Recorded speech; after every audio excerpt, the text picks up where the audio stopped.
Ya, dan ini adalah hasil terkini pemirsa dari Real Count dari website Komisi Pemilihan Umum, hasil hitung suara pemilu presiden dan wakil presiden RI 2024. Nomor urut 1, Anies Baswedan dan Muhaimin Iskandar, ini ada di, saya akan lihat sebentar, di 25,05% dengan perolehan suara 14.541.722. Kemudian nomor urut 2, Prabowo Subianto dan Gibran Rakabuming Raka, ini 56,96%, masih memimpin dengan perolehan suara 33.058.238. Dan nomor urut 03, Ganjar Pranowo dan Mahfud MD dengan 17,99%, dengan perolehan suara 10.442.762.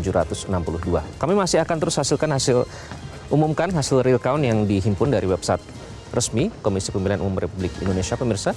Dan sementara itu kita akan melanjutkan perbincangan kita kali ini. Pak Putu, ini masing-masing tim kalau kita lihat kan semua bersemangat mengawal jalannya pesta demokrasi ini yang diharapkan sesuai dengan koridor yang berlaku dan sesuai dengan peraturan perundang-undangan, tidak ada kecurangan yang terjadi.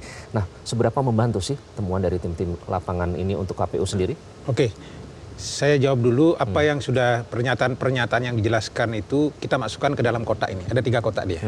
Jadi kotak pertama kategori kemudian pelanggaran administrasi.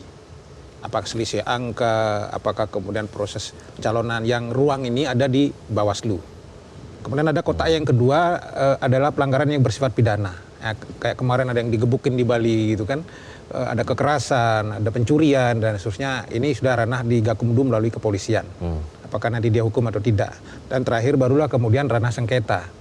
Yang perselisihan apakah yang sifatnya kemudian kualitatif dan administrasi tadi yang berkaitan dengan kuantitatif berimplikasi terhadap hasil, itu nanti akan masuk di ranah Mahkamah Konstitusi setelah putusan tanggal 20 Maret nanti.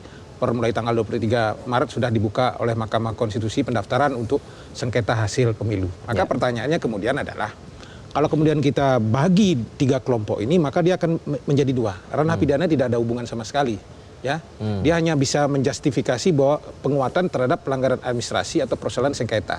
Tapi nanti akan ada 2 klaster yang disebut pelanggaran kualitatif, klaster yang bersifat pelanggaran kuantitatif, yang proses administrasi tadi. Apakah kemudian kecurangan, ada berapa terkoreksi suaranya dan seterusnya. Apakah secara kualitatif bansos tadi itu punya pengaruh terhadap orang milih suara, apakah kemudian tekanan terhadap pejabat kepala daerah kemudian punya implikasi terhadap angka kuantitatif suara, begitu kira-kira ya. Nah, kalau saya mencoba membaca dari hasil pemilu yang agak jauh ini gitu ya, kemungkinan mengkonversi seluruh pelanggaran kualitatif itu menjadi pelanggaran kuantitatif dengan mengamati persidangan-persidangan di MK dari 2009 itu agak berat. Jadi agak berat. Maka problemnya adalah menurut hemat saya diskusi ke depan ini menurut saya bukan di situ. Jadi nanti akan ada persoalan yang sudah diributkan selama ini menyangkut masalah statusnya pencalonan Gibran itu kira-kira yang akan jadi pintu masuk nanti.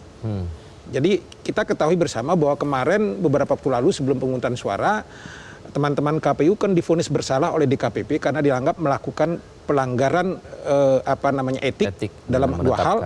Pertama tidak profesional, kemudian tidak melaksanakan tugas, tidak berkepastian hukum dengan menerima pendaftaran Gibran. Sebetulnya entry point dari persoalan ini bukan persoalan kualitatif atau kuantitatif, tapi keabsahan pasangan calon itu mendaftar. Karena ini ngeri, bos.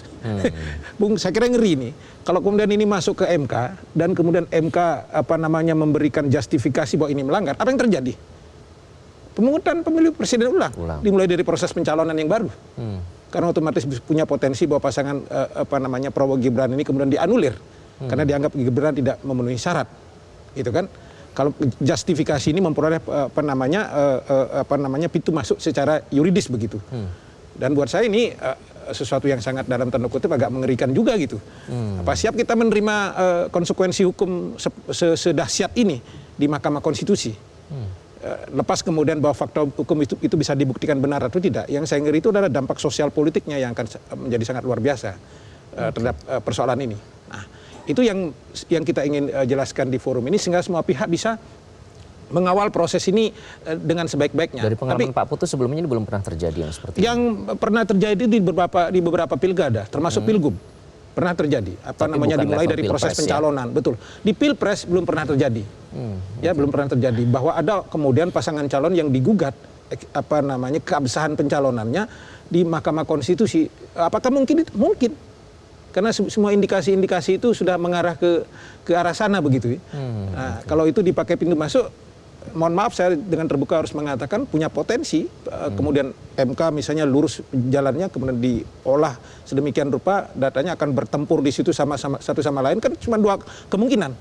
Bahwa ini menang, tidak ada persoalan proses pencalonan, atau diamini ada persoalan di proses pencalonan itu yang berakibat kemudian Gibran dianggap tidak memenuhi syarat ketika mendaftar, dan itu berarti proses pencalonan dimulai dari dilaksanakan penghitungan Pilpres ulang dimulai dari proses pencalonan, punya potensi itu. Presiden tapi ya. Betul. Jadi beberapa pilkada yang dimulai dari proses pencalonan sudah pernah terjadi. Jelajahi cara baru mendapatkan informasi. Download Metro TV Extend sekarang.